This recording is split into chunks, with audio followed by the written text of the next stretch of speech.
Hello students, after watching today's video you will be able to understand the following topics.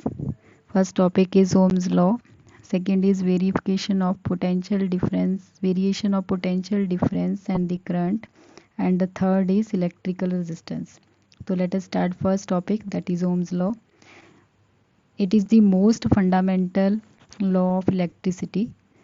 In 1828, German physicist George Simon Ohm, on the basis of experimental observations, derived a relationship between the electric potential difference and electric current. According to this law, electric current flowing through the conductor is directly proportional to potential difference across the two ends of the conductor, provided physical conditions such as temperature and mechanical strain remains same. Means Ohm's law is valid under some particular conditions, and that conditions are temperature and mechanical strain remain constant during this experiment. According to Ohm's law, I is proportional to V or V is proportional to I. It means as we increase the value of V, corresponding value of the current will also increase.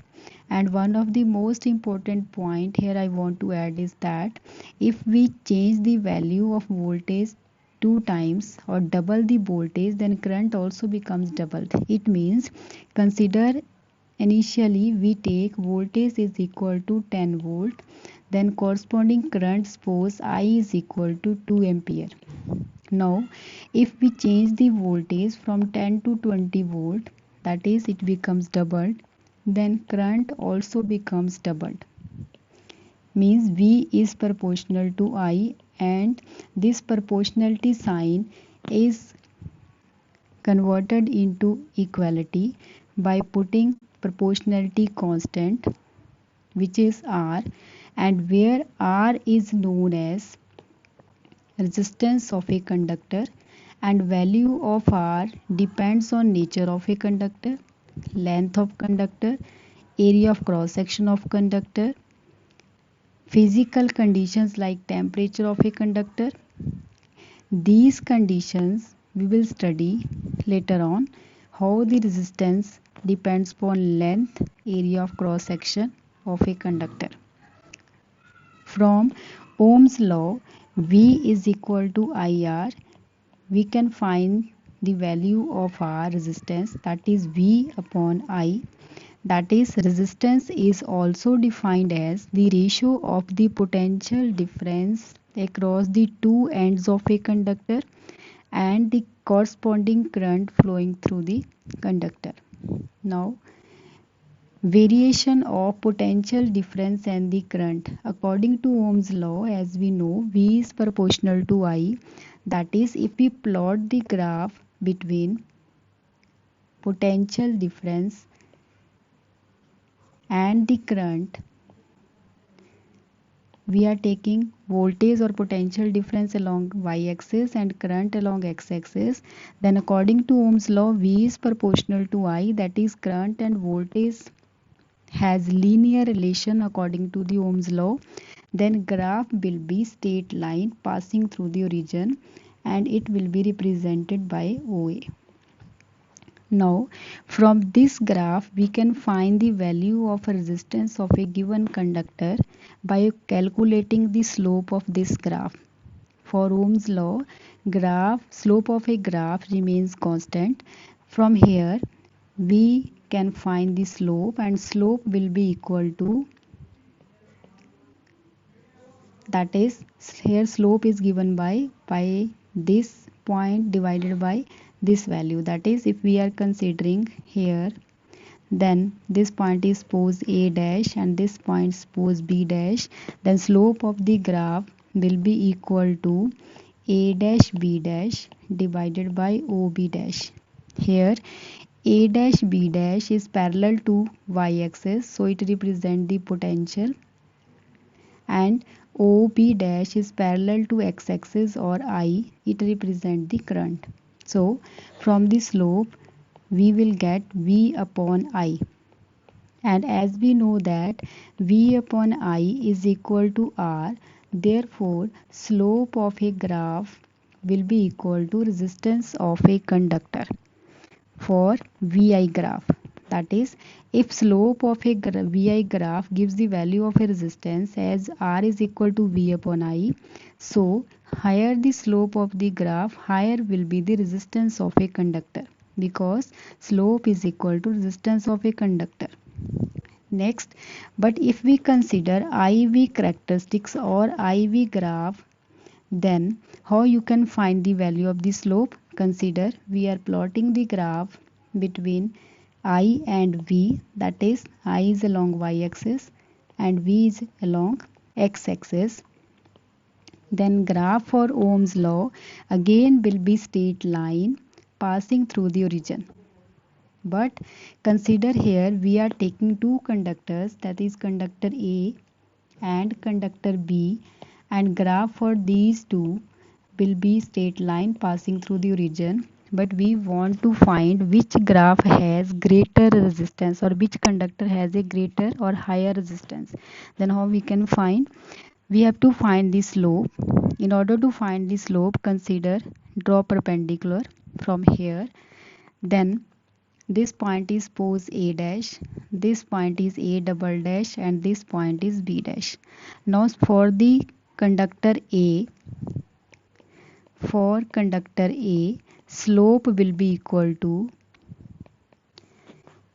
A dash B dash divided by OB dash.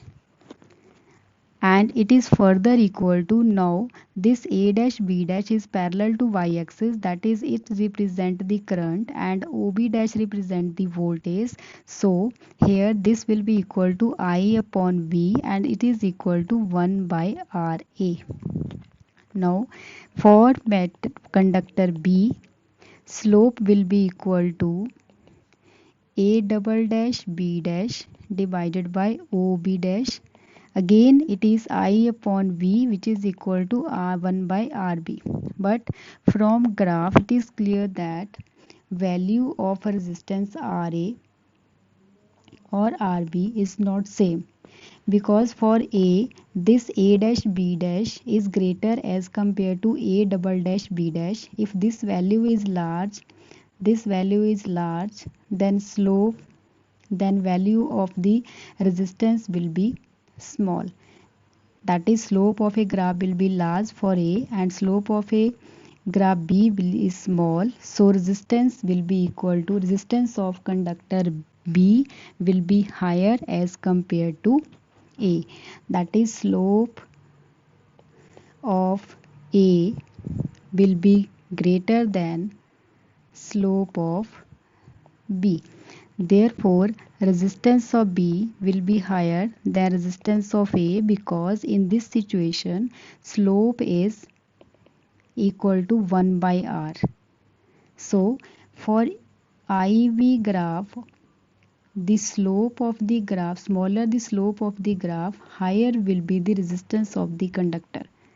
That is, if VI graph is given, then slope is equal to resistance.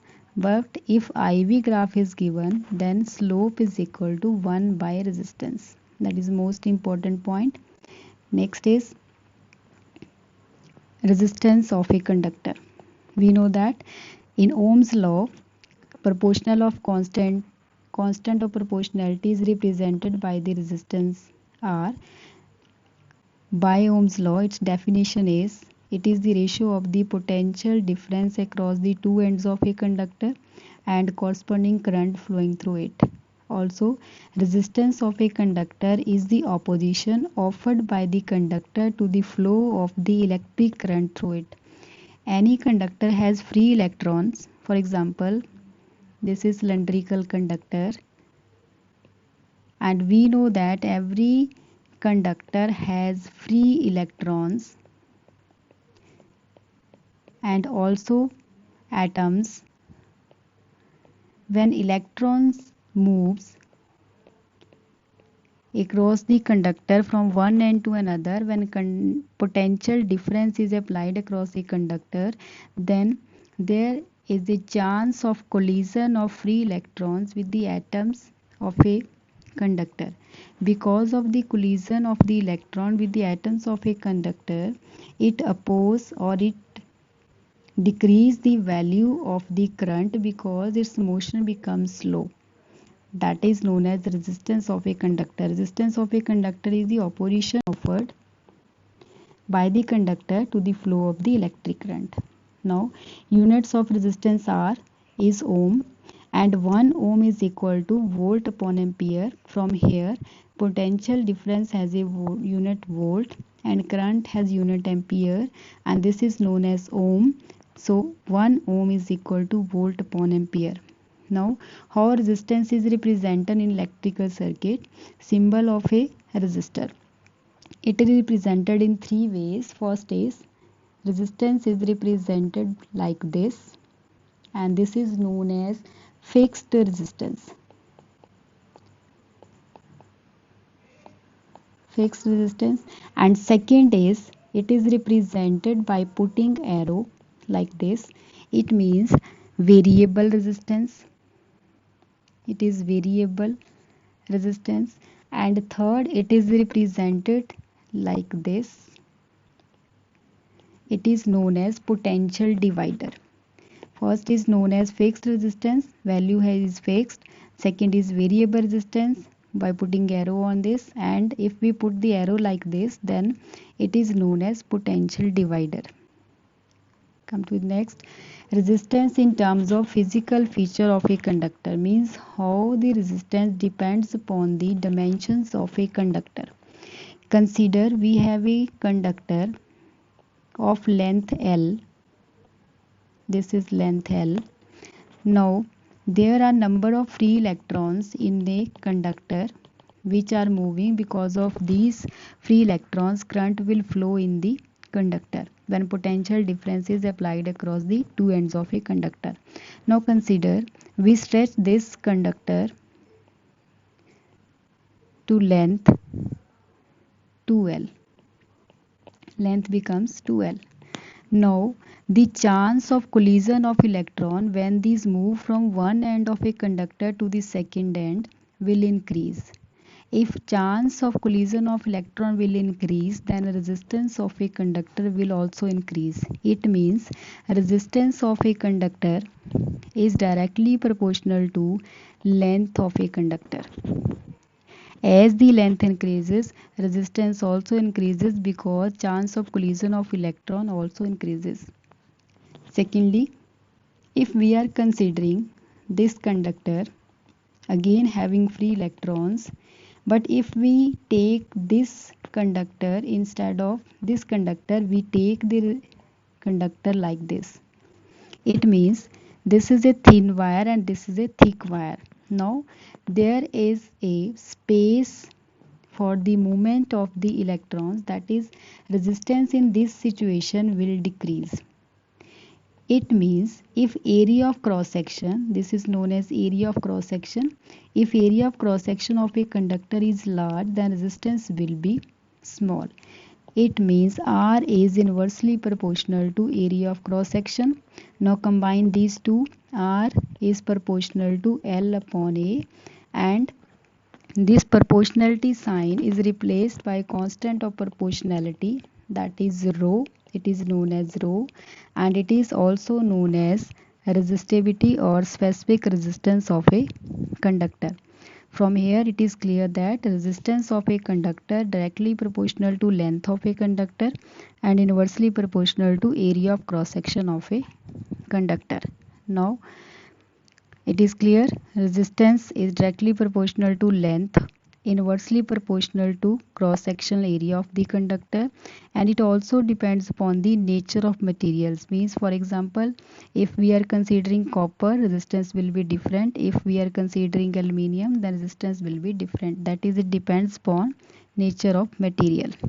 Now we will take one question related to this formula, that is, if length of a conductor, original length of a conductor is suppose L1, and we change the length twice of original length, that is 2L, then how the resistance of a conductor will varies. What will be the new resistance of the conductor? Let R is the initial resistance of a conductor and it will be equal to rho, length is L1, suppose area of cross section is A1. This is first equation. Now we have to find the new resistance if we increase the length of a conductor twice, that is double. Now we can find the value given L2 is equal to 2L1 and area of cross section becomes A1 upon 2. Means if we are stretching a conductor, then its length will increase but its area of cross section will decrease. Consider this length is L1. Now we have stretched this conductor to length 2L, that is L2, which is equal to 2L1. Now area of cross section here is suppose A1, here is A2, but when we are stretching this conductor to twice of its length, but the volume of this conductor and this conductor will be same because we are stretching this conductor is same, so volume remains same. Now volume V is equal to area of cross section of a conductor into length of a conductor, and second case when we stretch the conductor, then volume becomes equal to A2 into L2. Now this volume is same, that is A1 L1 is equal to A2 L2. From here you can find the value of A2, that is A1 L1 divided by L2.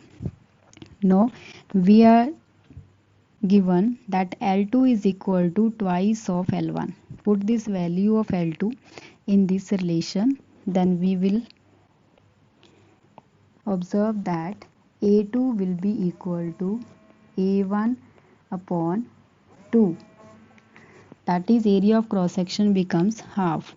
Now we have to find the new resistance, that is R dash, that is equal to rho L2 upon A2, and given length becomes equal to twice and area of cross section becomes length is equal to twice of the original length, that is rho twice of L1 divided by A1 upon 2, then it becomes 4 rho L1 upon A1, that is equal to 4 times the original resistance R. So that is resistance becomes 4 times. If we change the length of a conductor twice, then resistance becomes 4 times. Now at the end of this video we will recapitulate the lesson what we have studied. First we have studied Ohm's law. According to Ohm's law, here we use Ohm's triangle. How to learn the formulas? That is, according to Ohm's triangle, consider we divide the triangle into 3 parts. First here is V, here is I, and here is R. Now if you want to write the value of V, then it will be equal to product of I into R. So that is formula for V is equal to IR. And if we want to write the formula for R, then R will be equal to V upon I. That is R is equal to V upon I. And lastly, if we want to write the formula for current I, that will be equal to current I will be equal to V upon R. So that is last formula is I is equal to V upon R. Then next point we have studied the VI and IV graph. If we are considering VI graph, then slope of a graph will be equal to resistance, that is higher the slope higher will be the resistance. And if we are considering IV graph, then slope will be equal to 1 by resistance. And lastly, if length of a conductor becomes n time, then resistance of a conductor becomes square of this into R. For example, if length of a conductor becomes 3 times of original length, then its resistance becomes 9 times square of this. Here n is the number of times the length increased. And if we decrease the radius of a wire by 1 by n, radius of a wire is decreased by 1 by n of its original value, then new resistance becomes n raised to power 4 times into r, where n is number of times the radius decreased. This is all about today's video. Thank you.